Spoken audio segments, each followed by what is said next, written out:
हरे कृष्णा। तो अभी हम भगवद गीता के तीसरे अध्याय के अंतर्गत श्लोक संख्या 31 पर विचार करेंगे। ये मे मतमिदं नित्यम् अनुतिष्ठन्ति मानवा श्रद्धावन्तो न सूयन्तो मुच्यन्ते तेपि कर्मभिः। तो यहाँ पर भगवान कह रहे हैं, ये मे मतम इदम नित्यम, जो लोग मेरे इस मत के अनुसार नित्यम अनुतिष्ठन्ति, कार्य करेंगे, नित्य कार्य करेंगे, मेरे इस मत के अनुसार नित्य कार्य करेंगे, मानवा, तो वे मनुष्य कैसे होंगे? श्रद्धावंतो अनसूयंतो, श्रद्धावंत और अनसूयंत यानी श्रद्धावान होंगे, और अनसूयावान यानी मेरे मत में कोई दोष नहीं देखने वाले।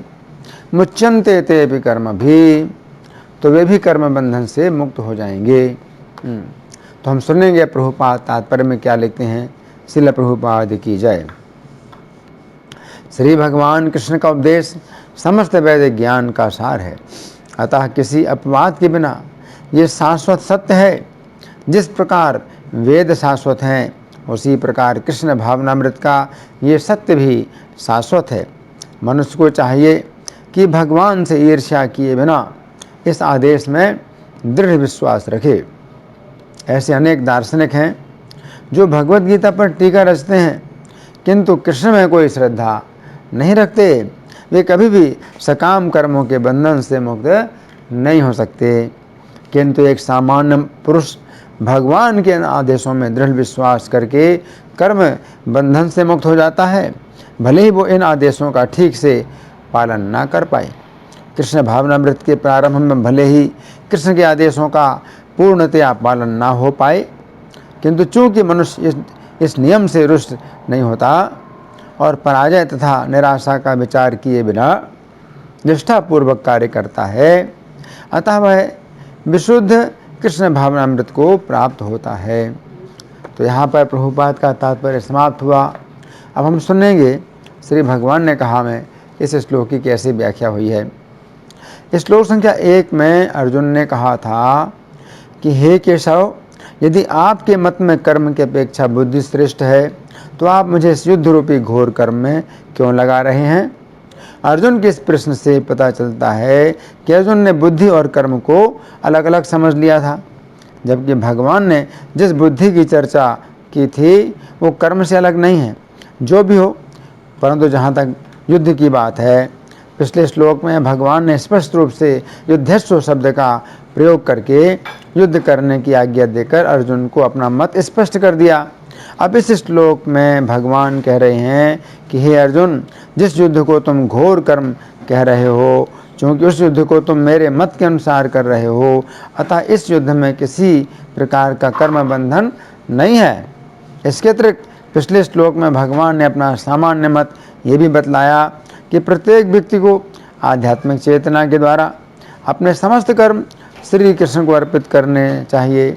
अब इस श्लोक में भगवान कह रहे हैं कि जो लोग भगवान के इस मत का पालन करते हैं, वे कर्म बंधन से मुक्त हो जाते हैं। इस श्लोक की प्रथम पंक्ति में भगवान कह रहे हैं, ये मे मतम इदम नित्यम अनुतिष्ठन्ति मानवाः, अर्थात जो मानव मेरे इस मत का सदा पालन करते हैं। तो यहाँ पर भगवान ने मत शब्द का प्रयोग किया है।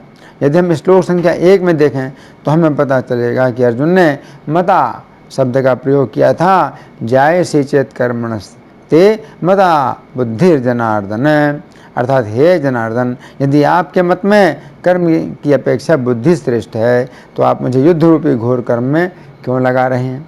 अर्जुन के इस प्रश्न के उत्तर में भगवान इस श्लोक में मत शब्द का प्रयोग करते हुए कह रहे हैं, इदम मे मतम, अर्थात पिछले श्लोक में जो बात मैंने कही वही मेरा मत है कि आध्यात्मिक चेतना के द्वारा अपने समस्त कर्मों को मुझे अर्पित करके युद्ध करो। यदि हम पिछले श्लोक का अध्ययन करें तो हम पाएंगे कि भगवान ने पिछले श्लोक में 2 प्रकार के मत प्रदान किए थे। पहला तो सामान्य मत कि आध्यात्मिक चेतना में स्थित होकर प्रत्येक व्यक्ति को अपने संपूर्ण कर्म श्री कृष्ण को अर्पित करने चाहिए, तथा दूसरा विशेष मत जो केवल अर्जुन के लिए, और वो भी उस समय तथा उस स्थान के लिए कि अर्जुन आशा, ममता तथा चिंता का त्याग करके युद्ध करें। हमें जानना चाहिए कि भगवान के मत तथा किसी सामान्य जीव के मत में भारी अंतर है। भगवत गीता भगवान का मत है। भगवत गीता के मत के अनुसार श्री कृष्ण ही एकमात्र भगवान है, परंतु कुछ पाखंडियों ने यत मत तत्पथ का सिद्धांत चलाया है, जिसका अर्थ है कि जिस व्यक्ति का जो भी मत है उस व्यक्ति के लिए वही पथ है। ये उसी प्रकार है कि जैसे अनेक अंधे अपने लिए अलग अलग रास्ते का निर्णय करें। यदि अंधे व्यक्ति आँख वाले व्यक्ति के द्वारा बताए हुए पथ पर न चलकर अपने मन माने पथ पर चलते हैं तो क्या होता है, वे अवश्य ही कहीं न कहीं दुर्घटना के शिकार होंगे। उसी प्रकार अज्ञानी लोग गीता में दिए हुए श्री कृष्ण के मत के अनुसार ना चलकर अपने बल पर अपने मनमाने पथ पर चलते हैं तथा नरक की यात्रा करते हैं। श्रीमद् भगवद गीता यथारूप की भूमिका में श्रील प्रभुपाद लिखते हैं, भगवद गीता का मर्म भगवद गीता में ही निहित है। वो इस प्रकार है, यदि हमें किसी औषधि विशेष का सेवन करना है तो उस पर लिखे निर्देशों का पालन करना होता है। हम मनमाने ढंग से या मित्र की सलाह से औषधि नहीं ले सकते। इसका सेवन लिखे हुए निर्देशों के अनुसार या चिकित्सक के आदेशानुसार करना होता है। इसी प्रकार भगवत गीता को इसके वक्ता द्वारा दिए गए निर्देशानुसार ही ग्रहण या स्वीकार करना चाहिए। भगवत गीता के वक्ता भगवान श्री कृष्ण हैं। भगवत गीता के प्रत्येक पृष्ठ पर उनका उल्लेख भगवान के रूप में हुआ है। निस्संदेह भगवान शब्द कभी कभी किसी भी अत्यंत शक्तिशाली व्यक्ति या किसी शक्तिशाली देवता के लिए प्रयुक्त होता है, और यहाँ पर भगवान शब्द निश्चित रूप से भगवान श्री कृष्ण को एक महान पुरुष के रूप में सूचित करता है। किंतु साथ ही हमें ये जानना होगा कि भगवान श्री कृष्ण पूर्ण पुरुषोत्तम भगवान हैं। जैसा कि शंकराचार्य, रामानुजाचार्य, मध्वाचार्य, निम्बार्क स्वामी, श्री चैतन्य महाप्रभु तथा भारत के वैदिक ज्ञान के अन्य विद्वान आचार्यों ने पुष्टि की है। भगवान ने भी स्वयं भगवत गीता में अपने को परम पुरुषोत्तम भगवान कहा है, और ब्रह्म संहिता में तथा अन्य पुराणों में, विशेषतया श्रीमद् भागवतम में जो भागवत पुराण के नाम से विख्यात है, वे उसी रूप में स्वीकार किए गए हैं। अतएव भगवत गीता में भगवान ने हमें जैसे बताई है, ठीक है, अतएव भगवत गीता भगवान ने हमें जैसे बताई है वैसे ही स्वीकार करनी चाहिए। इस भौतिक जगत में जैसे विज्ञान कहा जाता है, उस विज्ञान के क्षेत्र में अनेक खोजें हुई तथा अनेक निष्कर्ष निकाले गए, परंतु आगे चलकर पता चला कि वे निष्कर्ष गलत थे। फिर आगे की खोजों के अनुसार दूसरे निष्कर्ष निकाले गए, परंतु आगे चलकर पता चला वे भी गलत हैं। इस प्रकार हम देखते हैं कि विज्ञान के जितने भी निष्कर्ष हैं वे सदा बदलते रहते हैं, परंतु श्री कृष्ण के साथ ऐसा नहीं है। श्री कृष्ण का मत जो भगवत गीता में प्राप्त होता है वह प्राचीन से भी प्राचीन है, परंतु फिर भी वो कभी भी नहीं बदला। श्री कृष्ण का मत अथवा सिद्धांत है कि जो भी जीव उनकी शरण लेता है उसकी भी रक्षा करते हैं। ये सिद्धांत प्रत्येक स्थान में सत्य है, प्रत्येक समय में सत्य है और प्रत्येक व्यक्ति के लिए सत्य है, चाहे वो मनुष्य हो, देवता हो, पशु पक्षी आदि कुछ भी क्यों ना हो। श्री कृष्ण का मत तीनों कालों में सत्य है। कोई श्रद्धा करे या ना करे ये नहीं बदलता है। भगवत गीता में श्री कृष्ण ने जो भी अपने मत अथवा संदेश दिए हैं उनमें यदि कोई व्यक्ति अपने मत अथवा अपने विचार जोड़ता है वो व्यक्ति श्री कृष्ण का अत्यंत अपराधी है। जो व्यक्ति श्री कृष्ण के मत में अपना मत मिला देता है तो ये उसी प्रकार है जैसे सर्प दूध में अपना मुख डालता है तो उसके मुख का विष दूध में मिल जाता है। अब ये पूरा दूध विषैला हो गया। अब जो भी व्यक्ति इस दूध को पिएगा वो विष से प्रभावित होगा। उसी प्रकार जो व्यक्ति श्री कृष्ण के मत में अपना मत मिला देता है, अर्थात गीता की व्याख्या करते समय अपने विचार जोड़ देता है, वो गीता के संदेश को विषैला कर देता है। तथा जो भी व्यक्ति उस विषैले संदेश को सुनता है वह संसार के जन्म मृत्यु के कष्ट से ना छूटकर पुनः पुनः जन्म मृत्यु के विषैले बंधन को प्राप्त करता है। अतः ऐसा व्यक्ति जो श्री कृष्ण के मत में अपना मत जोड़ता है वो श्री कृष्ण की दृष्टि में अत्यंत अपराधी है। श्रील प्रभुपाद ने देखा कि यद्यपि गीता की अनेक व्याख्याएं विश्व की अनेक भाषाओं में प्राप्त होती हैं, परंतु फिर भी लगभग प्रत्येक व्याख्या में व्याख्याकार ने श्री कृष्ण के मत का स्पर्श किए बिना अपने मतों को व्यक्त किया है। ऐसी टीकाओं को पढ़ने पर कोई भी व्यक्ति श्री कृष्ण का भक्त नहीं बनता है। अतः श्रील प्रभुपाद ने श्री कृष्ण के मत को यथारूप प्रस्तुत करने के लिए गीता के श्लोकों पर जो भक्ति वेदांत तात्पर्य लिखे हैं उन्होंने भगवद गीता यथारूप का नाम दिया। इस भगवद गीता यथारूप की प्रतियां संपूर्ण विश्व में अनेक भाषाओं में वितरित हो रही हैं तथा इन पुस्तकों को पढ़कर संपूर्ण विश्व में लोग भक्त बन रहे हैं तथा श्री कृष्ण की शरण ले रहे हैं। श्रील प्रभुपाद कहा करते थे कि मैंने यदि कुछ किया है तो केवल इतना ही किया है कि श्री कृष्ण के मत में अर्थात संदेश में अपने मत अर्थात अपने विचार नहीं मिलाए हैं। मैंने श्री कृष्ण के मत को अथवा श्री चैतन्य देव के मत को यथारूप प्रस्तुत किया, इसी कारण लोगों का जीवन शुद्ध हो रहा है। तो यहाँ पर भगवान कह रहे हैं ये मे मतम इदम नित्यम अनुतिष्ठन्ति मानवाः, अर्थात जो मानव मेरे इस मत का सदा पालन करते हैं। तो यहाँ पर भगवान कह रहे हैं,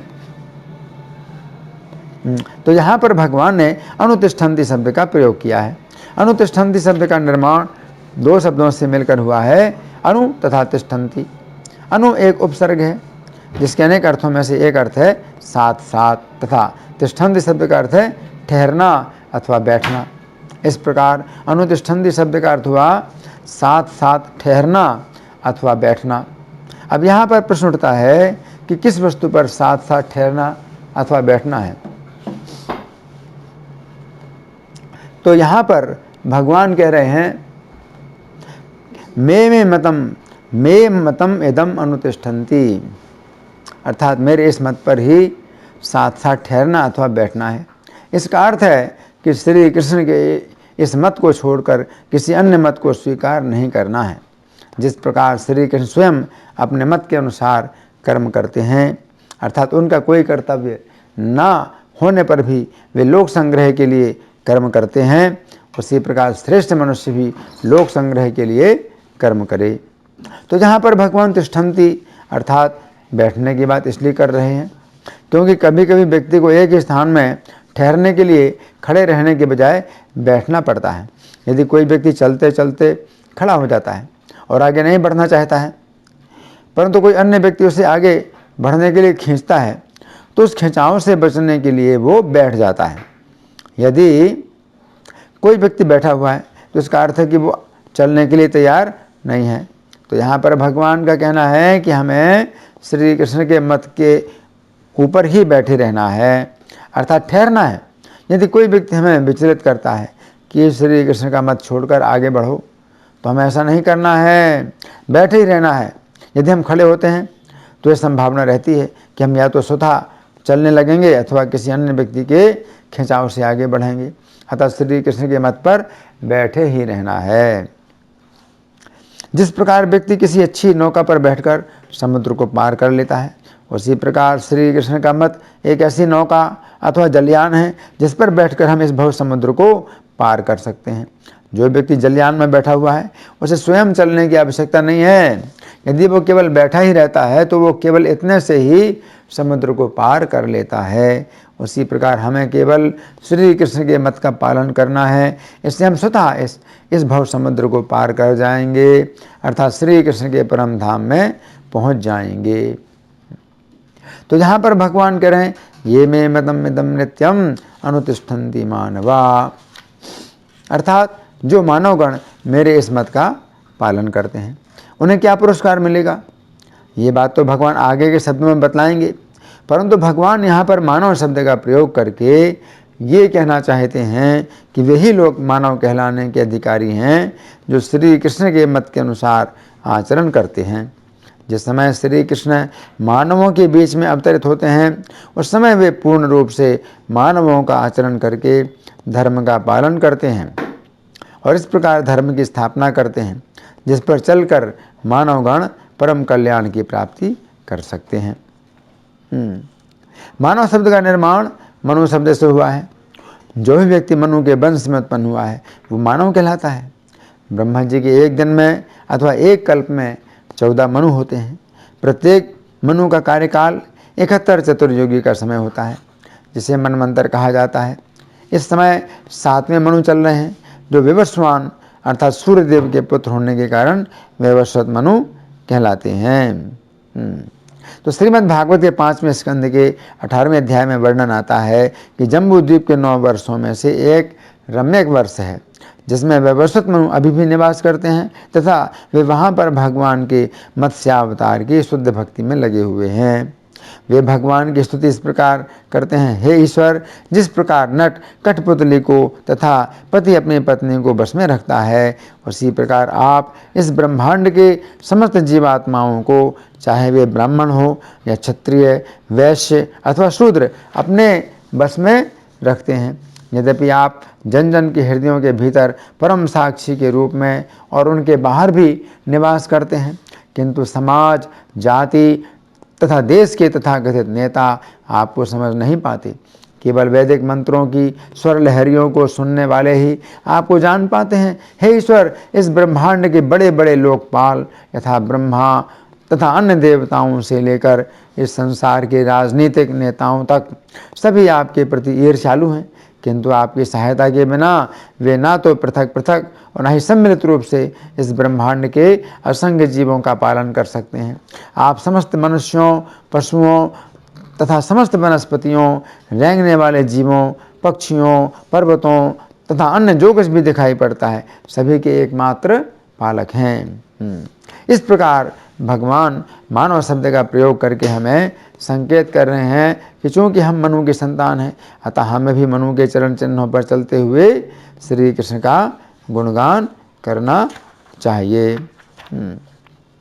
इस श्लोक की अगली पंक्ति में भगवान कहते हैं, श्रद्धावंतो अनसूयंतो मुच्यन्ते ते अपि कर्म भी, अर्थात जो श्रद्धावान तथा ईर्ष्या रहित व्यक्ति हैं वे भी कर्म के बंधन से मुक्त हो जाएंगे।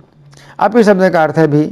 अपि शब्द का प्रयोग उस समय किया जाता है जिस समय पहले जो कुछ कहा गया है उसमें कुछ और भी बात शामिल करनी होती है। यदि पिछली पंक्ति और इस पंक्ति की दोनों बातों को जोड़ा जाए तो बात इस प्रकार बनती है, जो मानव मेरे मत का नित्य पालन करते हैं वे तो कर्म बंधन से मुक्त हो ही जाते हैं। इसके अतिरिक्त जो लोग पालन ना भी कर सकें, केवल श्रद्धालु तथा ईर्ष्या मुक्त हैं, वे भी कर्म बंधन से मुक्त हो जाएंगे। इस प्रकार भगवान यहाँ पर अपि शब्द का प्रयोग करके ये कहना चाहते हैं कि हे अर्जुन, तुम जिस युद्ध को घोर कर्म कह रहे हो उसे तुम मेरे मत अर्थात मेरी आज्ञा के अनुसार कर रहे हो, और तुम्हें पता होना चाहिए कि मेरे मत अर्थात मेरी आज्ञा के अनुसार जो मनुष्य सदैव कार्य करते हैं उनकी बात क्या कहें। यहाँ तक कि जो लोग इतना भी नहीं कर पाते हैं परंतु मेरे मत अर्थात मेरी आज्ञा में श्रद्धा रखते हैं तथा ईर्ष्या नहीं करते हैं वे भी कर्म बंधन से मुक्त हो जाते हैं। जो लोग श्री कृष्ण की आज्ञा के अनुसार कार्य करते हैं उनके लिए तो कहने की आवश्यकता ही नहीं है कि वे कर्म बंधन से मुक्त हो जाते हैं। यहाँ पर तो भगवान उन लोगों के लिए विशेष रूप से कह रहे हैं कि ऐसे लोग भी कर्म बंधन से मुक्त हो जाते हैं जो श्री कृष्ण के मत में श्रद्धा रखते हैं तथा ईर्ष्या रहित हैं। अब श्रद्धावंत शब्द का अर्थ है ऐसे लोग जिनका श्री कृष्ण के मत में दृढ़ विश्वास है कि यदि श्री कृष्ण के मत अर्थात श्री कृष्ण की आज्ञा के अनुसार प्रत्येक कार्य मैं करूं तो मैं कर्म बंधन से छूट जाऊंगा। तो यहाँ पर भगवान कह रहे हैं कि जिस व्यक्ति के अंदर ऐसी श्रद्धा है कि यदि मैं श्री कृष्ण के प्रति समर्पित हो जाऊं तो कर्म बंधन से छूट सकता हूँ, ऐसा व्यक्ति भी कर्म बंधन से छूट जाएगा।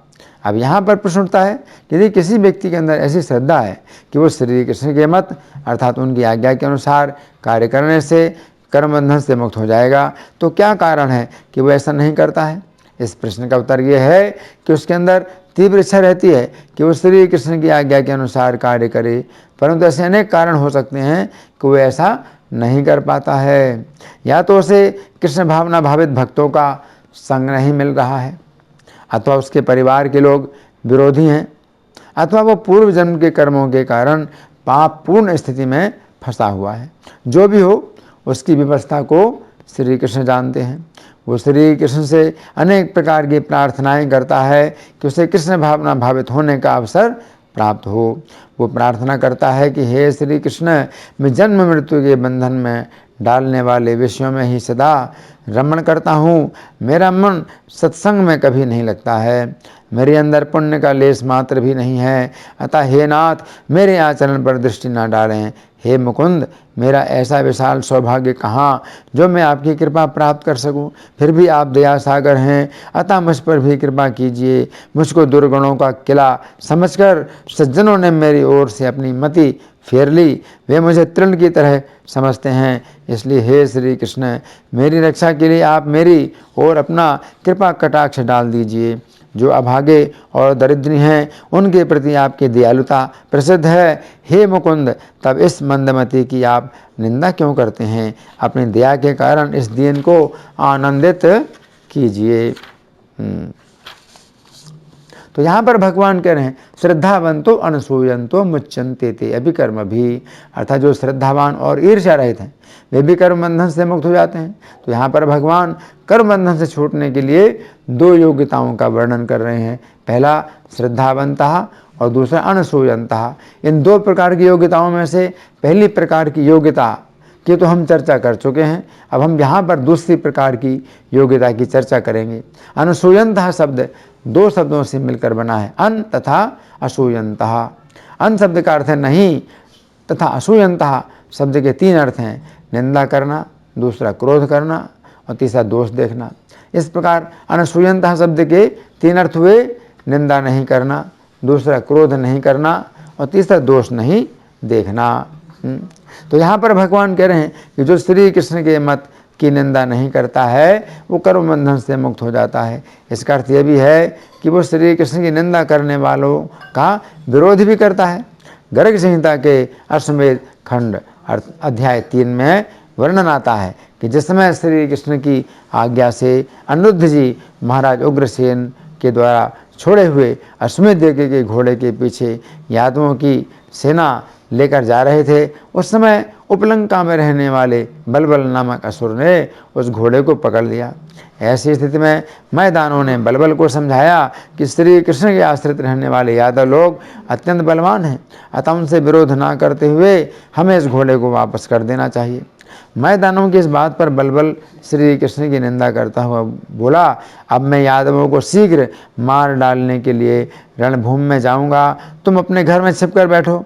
पहले कृष्ण नंद का पुत्र कहलाया, उसको अब निर्लज्ज वसुदेव अपना पुत्र बताता है। मक्खन, दूध, घी, दही तथा छाछ आदि वस्तुएं जिसने चुराई हैं और रासमंडल में गोपियों के प्रति जिसने रसिकता दिखलाई है, जो कृष्ण जरासंध के भय से मथुरा छोड़कर समुद्र की शरण में द्वारका चला गया, जिसने अपने मामा कंस का वध किया है, वो भला कौन सा पुरुषार्थ करेगा। बलबल की बात सुनकर मैं दानव अत्यंत कुपित होकर बोला, अरे राक्षस, ब्रह्मा, शिव, पार्वती और इंद्र जिनसे डरते हैं सबके लिए भयदायक किंतु सदा निर्भय रहने वाले भगवान श्री कृष्ण की तू निंदा करता है। अज्ञान और कुसंग के कारण ही प्राणी उनकी निंदा करता है। ऐसा करने वाला महामूढ़ माना जाता है। ऐसा पापी ब्रह्मा की पूरी आयु पर्यंत कुंभीपाक नरक में रहता है। दैत्यों का दर्प दलन करने वाले लक्ष्मीपति और कामदेव को भी मोह में डालने वाले भगवान श्री कृष्ण का भजन कर, इससे तुम्हारे कुल का कल्याण होगा। इस प्रकार हमें समझना चाहिए कि जो व्यक्ति श्री कृष्ण के प्रति श्रद्धावान है तथा उनकी निंदा में ना तो सहयोग देता है और ना ही प्रोत्साहन देता है, बल्कि यथासंभव उनकी निंदा का विरोध करता है, वो कर्म बंधन से मुक्त हो जाता है।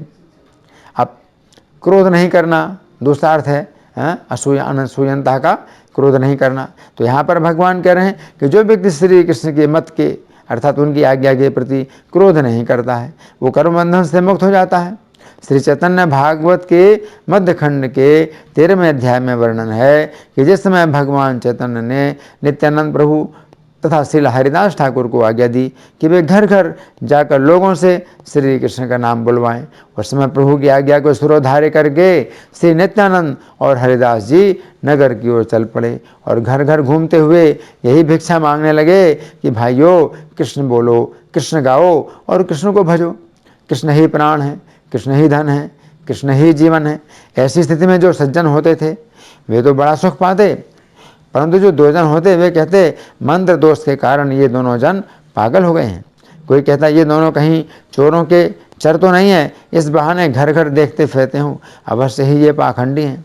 इस प्रकार नित्यानंद प्रभु तथा हरिदास ठाकुर को अनेक प्रकार की बातें सुननी पड़ती थी, परंतु उन्होंने श्री चैतन्य देव की आज्ञा के प्रति क्रोध नहीं किया कि श्री चैतन्य देव ने हमें ऐसी आज्ञा क्यों दी कि हमें घर घर में जाकर अपमान सहना पड़ता है। तो यहाँ पर भगवान कह रहे हैं कि जो व्यक्ति श्री कृष्ण की आज्ञा का पालन करता है तथा आज्ञा का पालन करने में यदि उसे कोई कठिनाई होती है तो वो श्री कृष्ण की आज्ञा के प्रति क्रोध नहीं करता है, वो कर्म बंधन से मुक्त हो जाता है। अब तीसरा, दोष नहीं देखना, अनुसूयनता का अर्थ। तो यहाँ पर भगवान कह रहे हैं कि जो व्यक्ति श्री कृष्ण के मत में अर्थात उनकी आज्ञा में दोष नहीं देखता है वो कर्म बंधन से मुक्त हो जाता है। श्री चैतन्य भागवत के मध्य खंड के 10वें अध्याय में वर्णन आता है कि अद्वैताचार्य गीता के प्रत्येक श्लोक की व्याख्या केवल भक्ति में ही किया करते थे। जब किसी श्लोक की व्याख्या में उन्हें भक्ति योग नहीं मिलता था तो वे श्लोक को दोष नहीं देते थे, परंतु खान पान आदि सब भोगों को छोड़ बैठते थे। मन में दुखित हो भोजन छोड़कर वे सो जाते थे। तब श्री चैतन्य देव स्वयं उनके स्वप्न में इस श्लोक का शुद्ध पाठ और शुद्ध अर्थ समझाकर आचार्य से कहते थे कि वे उठकर भोजन करें। तो यहाँ पर समझने वाली बात यह है कि श्री अद्वैताचार्य को गीता के किसी श्लोक में यदि भक्ति योग नहीं दिखाई देता था तो वे ना तो गीता के श्लोक में ही दोष देखते थे और न ही गीता के वक्ता श्री कृष्ण में ही दोष देखते थे। अब यहाँ पर प्रश्न उठता है कि फिर वे कहाँ पर दोष देखते थे। हमें समझना चाहिए कि श्री अद्वैताचार्य अपनी ही बुद्धि का दोष मानते थे कि वे गीता के उस श्लोक में भक्ति योग नहीं देख पा रहे हैं। तो यहाँ पर भगवान कह रहे हैं कि जो व्यक्ति श्री कृष्ण की आज्ञा में कोई दोष ना देखकर अपने में ही दोष देखता है वो कर्म बंधन से मुक्त हो जाता है। तो यहाँ पर भगवान कह रहे हैं श्रद्धावंतो न सूयंतो मुच्यन्ते ते अपि कर्म भी, अर्थात जिनकी श्री कृष्ण के मत में अर्थात उनकी आज्ञा में श्रद्धा है तथा जो श्री कृष्ण में तथा उनके मत में कोई दोष नहीं देखते हैं वे भी कर्म बंधन से मुक्त हो जाते हैं। तो यहाँ पर भगवान जिस कर्म बंधन से छूटने की बात बता रहे हैं उस कर्म बंधन को हमें समझना चाहिए। ये कर्म बंधन एक ऐसा बंधन है जो स्वतः कभी भी समाप्त नहीं होता है। जीव एक शरीर से दूसरे शरीर में देहांतरण करता रहता है।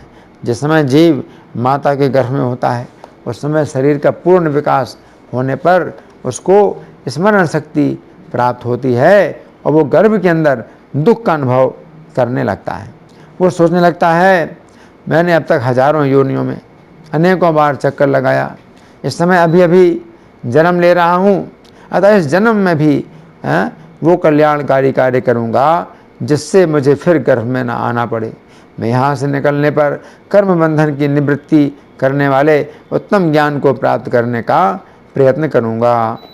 जीव गर्भवास के महान दुख से पीड़ित होकर कर्मवश माता के उदर में पड़ा पड़ा अपने मोक्ष का उपाय सोचता रहता है। जैसे कोई पर्वत की गुफा में बंद हो जाने पर बड़े दुख से समय बिताता है, उसी प्रकार देहधारी जीव जरायु के बंधन में बंधकर बहुत दुखी होता है और बड़े कष्ट से उसमें रह पाता है। जैसे समुद्र में गिरा हुआ मनुष्य दुख से छटपटाने लगता है वैसे ही गर्भ के जल से अभिषिक्त जीव अत्यंत व्याकुल हो उठता है। गर्भवास के कष्ट से भी करोड़ गुना कष्ट जन्म के समय होता है। इसके बाद शैशव काल में अनेक प्रकार के कष्ट होते हैं, उसके बाद बाल्यकाल के कष्ट होते हैं। तो इस प्रकार से अनेक प्रकार के कष्टों का जीव अनुभव करता है। तो यहाँ पर भगवान कह रहे हैं कि जो व्यक्ति श्री कृष्ण के मत अर्थात उनकी आज्ञा के अनुसार कार्य करता है, वो कर्म बंधन से मुक्त हो जाता है। इसका अर्थ है कि उसे इस भौतिक शरीर को छोड़ने के पश्चात आध्यात्मिक शरीर प्राप्त होता है तथा उस आध्यात्मिक शरीर के द्वारा वो श्री कृष्ण के परम धाम में जाकर श्री कृष्ण की नित्य सेवा में लग जाता है, जहाँ जन्म मृत्यु का कोई भी भय नहीं है। धन्यवाद। हरे कृष्णा।